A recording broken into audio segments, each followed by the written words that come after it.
السلام علیکم۔ Novels T V YouTube channel پر آپ سب کو خوش آمدید کہتی ہوں۔ چینل کو سبسکرائب کر کے بیل آئیکن کلک کر لیں تاکہ تمام ایپیسوڈز بر وقت ملتی رہیں۔ آج میں در جانا کے ایپیسوڈ نمبر 5 لے کے آئی ہوں۔ مینا، بی بی کو خان کا کمرہ دکھاؤ اور یہ سامان بھی لے جاؤ، شیر خان نے ایک جوان ملازمہ کو سوٹ کیس پکڑاتے ہوئے کہا اور عمائزہ کی جانب متوجہ ہوا۔ بی بی، آپ کو کسی چیز کی ضرورت ہو تو بتائیں ہم کو، ٹھیک ہے؟ اس نے سر اس بات میں ہلایا اور مینا کے پیچھے چل دی۔ سامنے ایک بہت بڑا شیشے کا دروازہ تھا جسے کھول کر ایک چوڑی مگر لمبی راہداری تھی جہاں قطار در قطار کمرے بنے ہوئے تھے۔ پہلے کمرے کے باہر رک کر مینا نے دروازہ کھولا اور اس کو اندر جانے کا اشارہ کیا۔ اس نے کچھ کہنے کو منہ کھولا مگر پھر خاموشی سے کمرے میں داخل ہو گئی۔ سفید اور گولڈن امتزاج کا کمرہ نہایت نفاست سے سیٹ کیا گیا تھا، مگر اس وقت اس کا اندر مرا ہوا تھا۔ اسے کوئی چیز متاثر نہیں کر رہی تھی۔ بیڈ کراؤن والی دیوار پر عیسیٰ کا دیوار گیر پورٹریٹ لگا ہوا تھا۔ اس کا بیگ کمرے میں لا کر مینا نے اسے ایک نظر دیکھا جو بغیر کچھ بولے خاموشی سے بیڈ کے کنارے ٹک گئی تھی۔ بی بی جی، آپ کو کسی چیز کی ضرورت ہے؟ اس کا اردو لہجہ پشتو سے مماثلت رکھتا تھا۔ نہیں، شکلفسی جواب دے کر وہ خاموش ہو گئی۔ مینا سر ہلاتی وہاں سے چلی گئی۔ کتنے ہی لمحے منٹوں میں تبدیل ہوئے اور منٹ گھنٹوں میں، مگر وہ وقت کی گنتی بھلائے بیڈ کے گراؤنڈ سے پشت ٹکائے دور خلا میں گھور رہی تھی۔ سمندر سی نیلی آنکھوں میں گہرا دکھ چیخ رہا تھا مگر لب خاموش تھے۔ شام کے سائے چار سو پھیل رہے تھے۔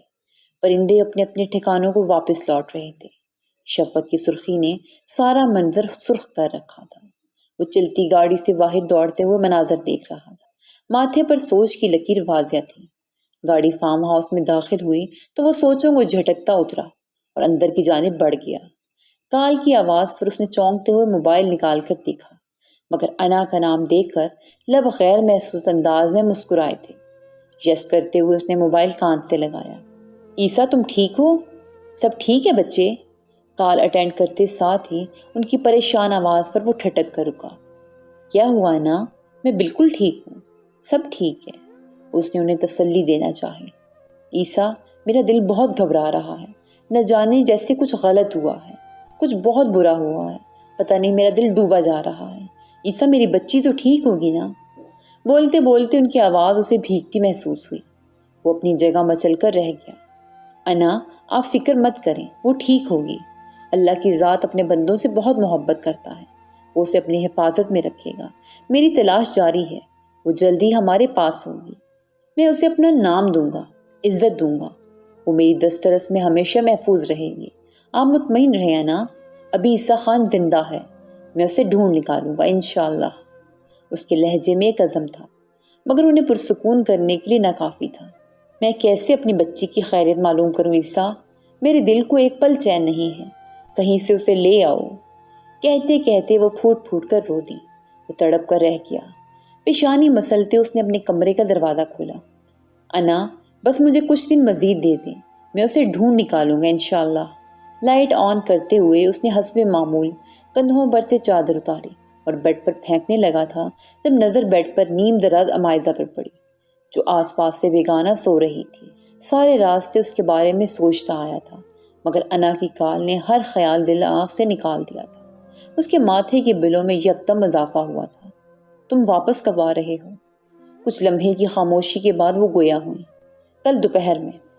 چادر کندھے پر واپس ڈالے وہ انہی قدموں پر کمرے سے باہر نکل گیا۔ ٹھیک ہے، خیریت سے واپس آؤ، بجھے انداز میں کہتے ہوئے انہوں نے کال کاٹ دی۔ وہ پیشانی مسلتا ٹی وی لانچ پر ہی صوفے پر دراز ہو گیا۔ اسے جہاں اس نکاح کی فکر تھی وہیں انا کا سوچ کر دل مسلا جا رہا تھا۔ پھر انا کی کال اور ان کے الفاظ کہ ان کی بیٹی کے ساتھ کچھ برا ہوا ہے، یہ بات اسے کسی ہتھوڑے کی طرح لگی تھی۔ اس کا گناہ گار میں ہوں انا، جو رشتہ مجھے اس سے بنانا تھا وہ میں کسی اور سے بنا بیٹھا ہوں۔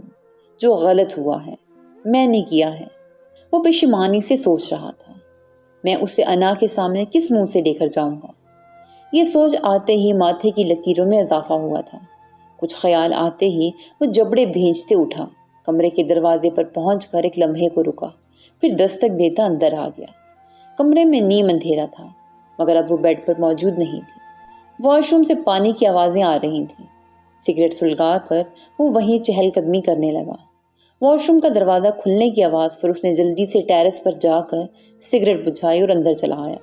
وہ جو اپنے دھیان میں دوپٹہ نماز کے انداز میں اوڑھتی ہوئی مڑی تو اسے دیکھ کر وہیں ساکت ہو گئی۔ بھیگے چہرے پر لامبی پلکوں کو مکمل واہ کیے وہ سمندر سی آنکھوں میں قیامت خیز رنگ لیے اسے دیکھ رہی تھی، جس میں کہیں نفرت کا ہلکا سا الاؤ تھا، تشکر کا احساس اور کہیں شکایتیں درج تھی۔ اس کا یہ مکمل حسن کسی بھی ذات کو ہلانے کے لیے کافی تھا، مگر عیسیٰ کا دل تو برسوں قبل ہی کسی اور کے نام ہو چکا تھا۔ اس کا یہ حسن عیسیٰ خان کو انچ بھی نہ ہلا سکا۔ کل ہم واپسی کے لیے نکلیں گے، تیار رہنا۔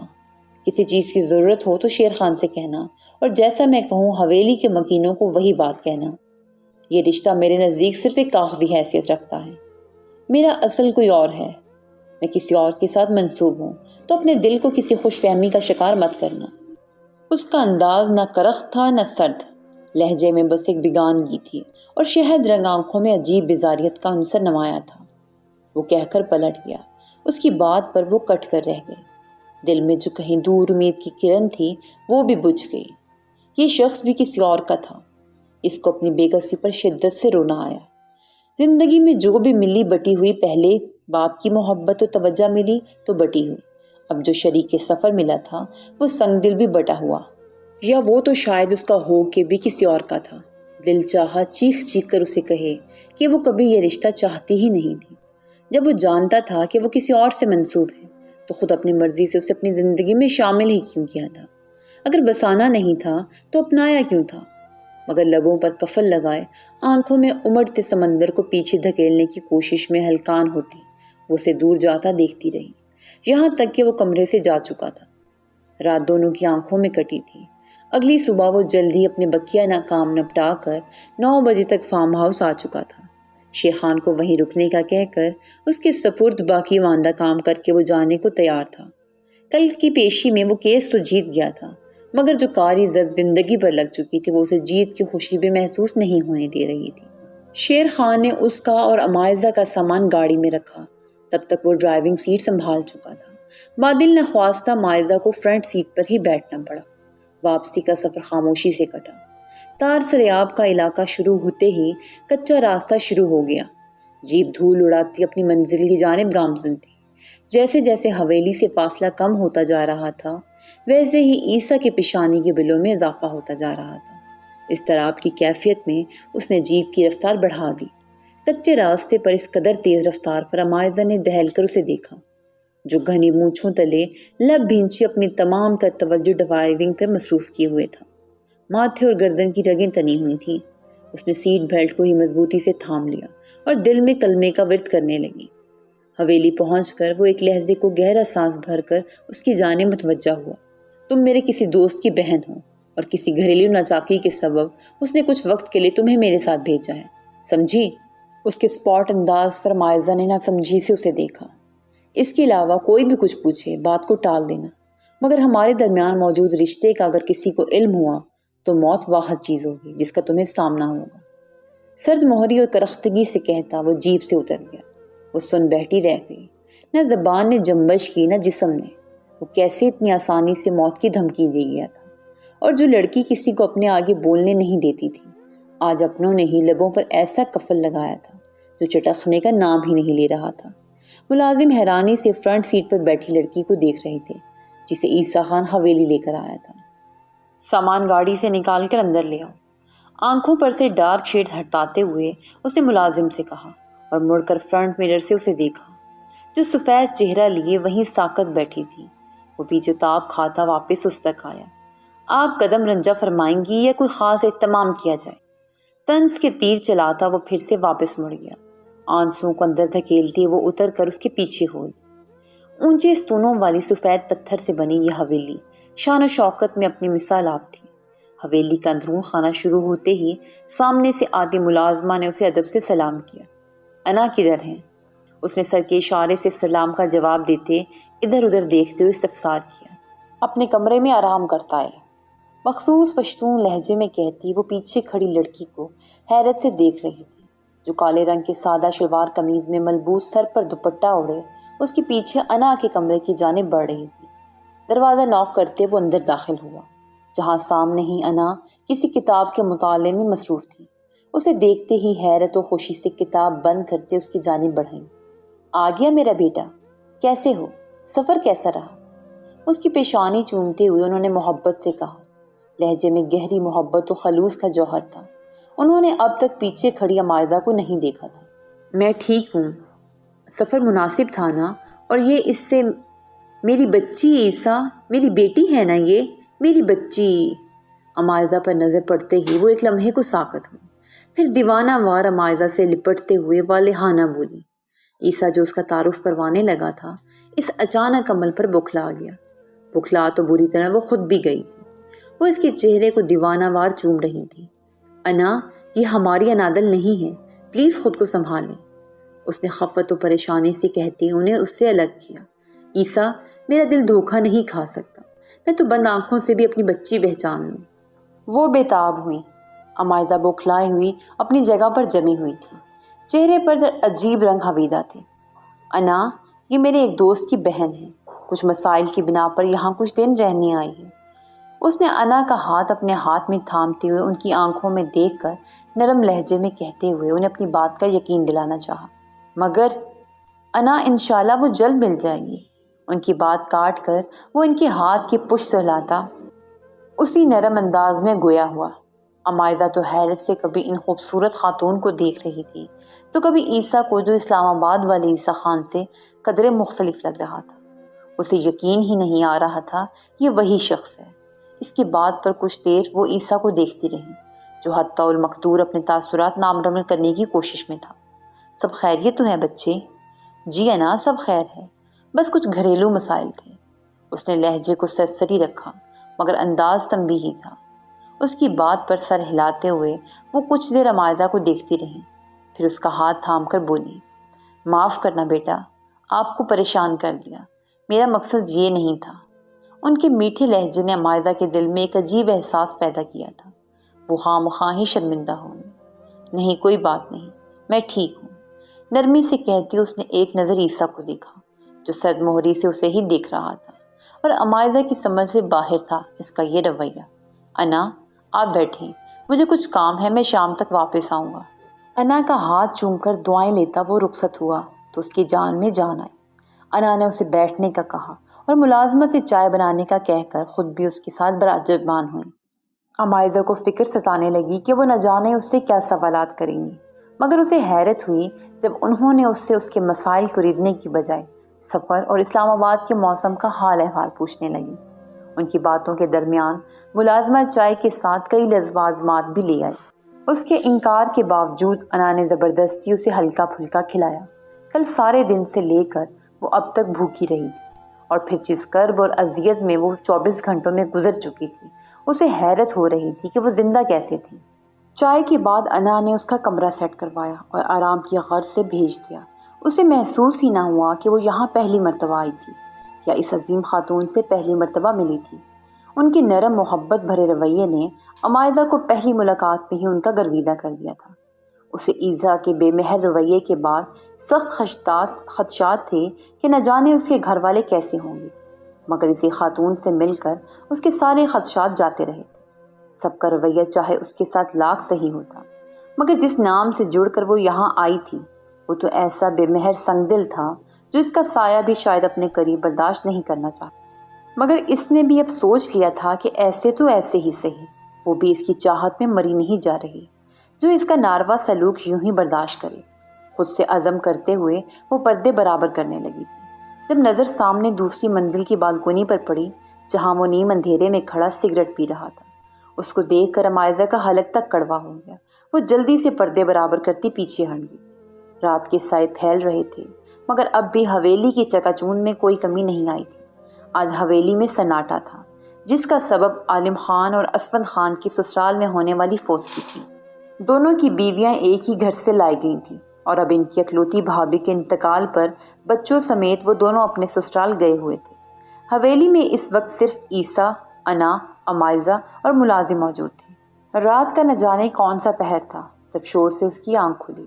اس نے پردہ پیچھے کر کے دیکھا، جہاں 4-5 گاڑیاں آ کر پورچ میں رکی تھیں۔ جن میں سے 3 گاڑیاں گارڈز کی تھیں اور درمیان والی گاڑی سے ایک ادھیر عمر شخص دونوں جوانوں کے ساتھ نکلا تھا۔ وہ دونوں انہیں اب سہارا دے کر بیرونی سیڑھیاں چڑھنے میں مدد دے رہے تھے۔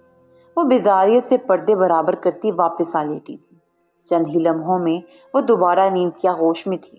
رات جلدی سونے کے سبب فجر سے کچھ قبل اس کی آنکھ کھل گئی۔ اب وہ تہجد پڑھنے کے بعد قرآن مجید کی تلاوت کر رہی تھی۔ نماز سے فراغت کے بعد وہ کمرے سے نکلی۔ ہر طرف گہری خاموشی تھی۔ وہ دھیرے دھیرے چلتے پورچ کے سامنے بنے لان میں چہل قدمی کرنے لگی۔ سوچے میں گم اسے احساس ہی نہ ہوا کہ کوئی اس کے ہمراہ چہل قدمی کر رہا تھا۔ اچانک احساس ہونے پر اس نے دیکھا تو بدک کر دور ہوئی۔ وہ لمبے قد کا دبلا سا لڑکا تھا۔ آنکھوں کا رنگ ہلکا سرمئی تھا۔ 15-16 سالہ وہ لڑکا حیرت و تجسس سے اسے دیکھ رہا تھا۔ آپ کون ہیں؟ امائزہ نے چند ثانیے بعد سوال کیا۔ یہی میں پوچھنے والا تھا، کہیں میں جنت میں تو نہیں آ گیا یا کوئی پری زمین پر اتر آئی ہے؟ وہ شوخ مزاج میں کہتا، آخر پر خود ہی ہنس دیا۔ عالم برزخ کہو۔ اس کے مذاق پر نارمل ہوتی ناک چڑھا کر اس نے دو بدو جواب دیا۔ اس کے ایسے جواب پر وہ ہنس دیا۔ اس سے تو ایک ہی بات واضح ہوتی ہے کہ آپ کی ملاقات جیلر سے ہو چکی ہے۔ وہ مصنوعی افسوس سے بولا۔ جواباً امائزہ نے نہ سمجھی سے اسے دیکھا۔ عیسیٰ خان کرلانی کا تعارف کروا رہا تھا بی بی۔ وہ اس کی عقل پر ماتم کر رہا تھا۔ امائزہ سر ہلا کر رہ گئی۔ اس حویلی کا ہر فرد ایک دوسرے سے قدرے مختلف تھا۔ کم از کم اسے ایسا ہی محسوس ہو رہا تھا۔ اس کے دوبارہ استفسار پر اس نے عیسیٰ کے دوست کی بہن کے طور پر اپنا مختصر سا تعارف کروا دیا، مگر اسے یقین نہ آیا۔ لالا کا کوئی دوست ہوتا تو ہم اس حال میں نہ ہوتے۔ وہ پیر سے گھاس کو مسلتا ہوا ٹھنڈی آہ بھر کر بولا، ہاں شاید تم نے اپنا تعارف نہیں کروایا لڑکے۔ بات بدلنے کو وہ جلدی سے بولی، لڑکے کو سیماب خان کرلانی کہتے ہیں۔ اس نے اسی کے انداز میں جواب دیا کہ نہ چاہتے ہوئے بھی وہ ہنس دی۔ تمہاری ہنسی تو بڑی خوبصورت ہے لڑکی۔ وہ شاکڈ ہوتا اسے نظروں کے فوکس میں لیے بولا کہ وہ جذبز ہو گئی۔ وہ بے تکلف تھا یا بے لگام، اسے اندازہ لگانا مشکل ہوا۔ لان میں داخل ہوتے عیسیٰ نے اس کا یوں مسکرانا اور پھر اس کے دیکھنے پر جذبز ہونا خوب دیکھا تھا۔ اس کے تن بدن میں مانو آگ لگ گئی تھی۔ وہ تن فن کرتا اس کے سر پر جا پہنچا۔ اسے آتا دیکھ کر سیماب فوراً سیدھا ہو گیا۔